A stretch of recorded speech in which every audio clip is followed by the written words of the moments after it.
Hi everyone, আমি ঐশিকা আর আমি ভিডিওটা শুরু করছি কেকটা দিয়ে।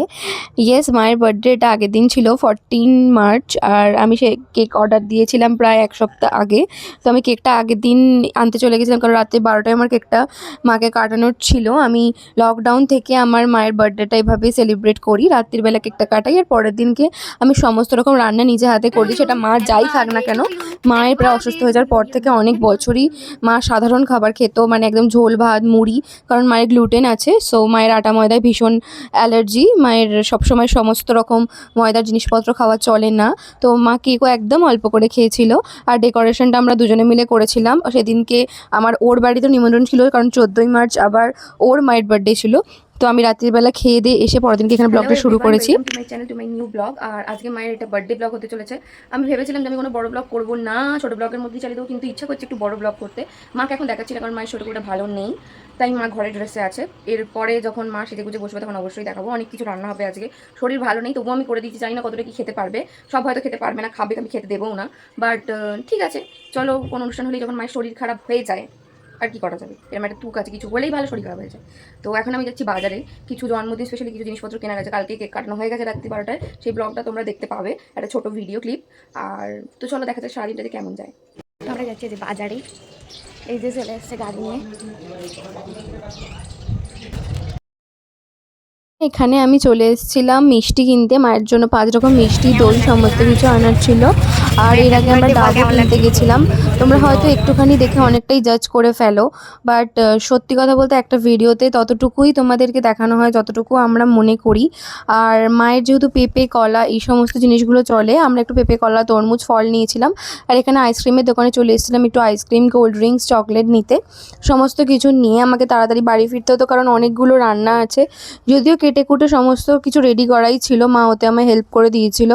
আর আসার পরেই আমি এখানে রান্না বান্না করে ফেলেছিলাম, তার আর কোনো আমি ক্লিপস নিইনি। এখানে জাস্ট সাজিয়ে দিচ্ছিলাম মাকে। এই প্লেটগুলো আমার জন্মদিনে হয়তো তোমরা কোনো ছবি বা ভিডিওতে দেখে থাকবে। এখানে 5 রকম ভাজাভুজি আমি পরপর সাজিয়ে দিচ্ছিলাম। 5 রকম ভাজাভুজি, মায়ের মাছের ঝাল করেছিলাম, চারা মাছের, আর ভোলা মাছেরও এখানে ঝাল ছিল।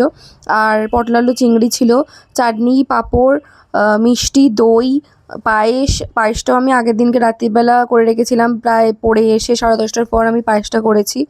তো সব কিছু এইভাবেই দিয়েছি। আর যদি বলো গিফট কী দিয়েছি, তাহলে আমি মাকে, মা যে মানে জামা আর প্যান্টটা পরে খেতে বসেছিল, কুর্তি আর প্যান্টটা, কুর্তিটা নেওয়া শান্তিনিকেতন থেকে, ওখান থেকে প্ল্যান করে রেখেছিলাম যে এটাই তুমি পরো তোমার জন্মদিনে, কারণ খুব সুন্দর সুন্দর ওখানে কুর্তি ছিল। আর এখানে আমি সব কিছু সাজিয়ে মাকে কোল্ড ড্রিঙ্কস দিয়ে, জল দিয়ে খেতে বসিয়ে দিয়েছিলাম, কারণ প্রায় 2:30-3টে বেজে যায় যখনই এত কিছু রান্না থাকে। একদমই একা হাতে তাড়াতাড়ি করে ওঠাটা পসিবল হয় না, একটা একটা করে সব সুন্দর করে রান্না করতে গেলে একটু তো দেরি হয়ই।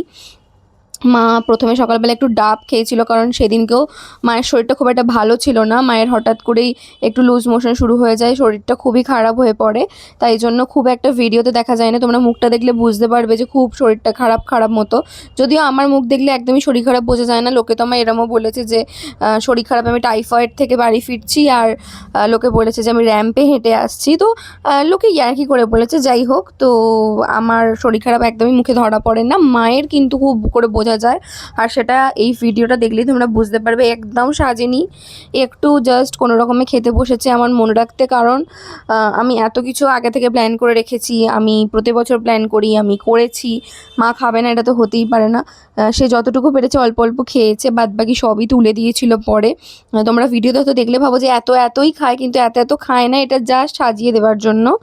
সো প্লিজ তোমরা কোনো কিছু ভেবে নেওয়ার আগে, অ্যাজাম্পশন করার আগে একটু ভেবো যে এটা সোশ্যাল মিডিয়া, এখানে সব কিছু কিন্তু সত্যি করে দেখানো হয় না। মানে যেটা তুমি চোখে দেখছো সেটা পুরোটা কিন্তু দেখছো না। যাই হোক, তো মায়ের বার্থডেটা খুব ভালো মতো কেটেছিল। প্রথমে মাকে একটু খেয়ে দেখতে বললাম যে আমি কেমন রান্না করেছি। আর তোমরা বলতে পারো আমি 15-16 বছরে রান্না শিখে গেছি, আর 2020 থেকেই আমি মাকে সুন্দর করে রেঁধে বেড়ে খাওয়াই। অনেকেই হয়তো অনেক কিছু গিফট দেয়, বাট মা আমায় এসে বলে, সবার প্যারেন্টসরাই একটাই বলে যে আমাদের টাকা নেই তো আমাদের ছেলেমেয়েরা দিচ্ছে, কিন্তু কজন এরম রেঁধে বেড়ে খাওয়াতে পারে। আমার মা নাকি সত্যিই লাকি। তো এটা শুনে আমার খুব ভালো লাগে যে তারা আমি এরম করে বলে। আর এই জায়গাটা একটু আবঝা হয়ে গেছে, আমি বুঝতেও পারিনি কখন ফোকাস নিচ্ছে না। তো এরমভাবেই আমি ভিডিও করে গেছি, একটু অ্যাডজাস্ট করে নিও, কথাগুলো একটু শুনে নিও। আর তোমাদেরকে একটু খাবারটা দেখিয়ে দিচ্ছি যে কীরম কী লাগছে, তোমরা আমায় কমেন্ট করে বলো যে সাজানোটা তোমাদের কীরম কী লাগলো। আর আমার মুখটা থেকে বুঝতে পারবে যে আমি ভীষণ টায়ার্ড হয়ে গেছি, কারণ রোজ রোজ এত রান্না করার হ্যাবিট আমার নেই। আমি এই একটা দিনই মায়ের জন্য এত কিছু রান্না করি। আর আগের দিনকে শরীরটা আমারও ভালো ছিল না, তাই পরের দিনকে দুটো হাত খুব যন্ত্রণা করছিল। আর রাত্রিবেলা আমি শীতলা মায়ের কাছে এই কবছর হলেও লুচি ভোগ দিই, তো সেটাই আমি দিতে চলে গেছিলাম। মায়ের জন্মদিনে আমি চেয়েছিলাম আর এক মাকে ভোগটা দিতে, যাতে মাও একটু মুখে দিতে পারে। যদিও মা খেতে পারেনি, কারণ ওটা লুচি ছিল, একটুখানি মুখে দিয়েছে, জাস্ট মায়ের নাম করে বলেছি যে তোমার জন্মদিনের দিনই ভোগ দেবো। আর এই যে আমি ভোগটা একটু দেখিয়ে দিলাম, চাপা ছিল তখন, কারণ তখনও পুজো শুরু হয়নি। হরিণতের বাতাসেও আমরা পুজো করিয়ে নিয়েছিলাম। তারপর মায়ের খুব সুন্দর করে আরতি দেখলাম। মানে এখানে যখন আমি এসে মায়ের মুখের দিকে তাকিয়ে থাকি না, অন্য কিছু আর মনে হয় না, মনে হয় সব দুঃখ বোধ এখানেই চলে গেল।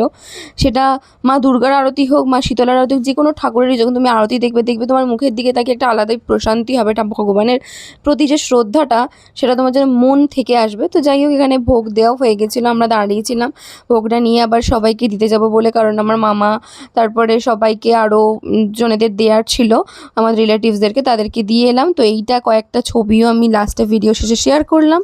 তো ভিডিওটা তোমরা দেখো, আর লাইক কমেন্ট শেয়ার করে দিও, সাবস্ক্রাইব করে দিও, আর বলো তোমাদের কীরকম কী লাগলো, আর তোমরা কীরম কী ভিডিও দেখতে চাইছো, আর মায়ের বার্থডেটা কীরমভাবে সেলিব্রেট করলাম আর কীরমভাবে করলে ভালো হতো সে ব্যাপারেও বলতে পারো। তোমাদের কীরম লাগলো আমার এই ইনোভেটিভ চিন্তাভাবনাটা, যে মায়েরও জন্মদিন এরম করে পালন করা যায়, মায়েরাই খালি রান্না করবে না, তোমরাও রান্না করে দিতে পারো।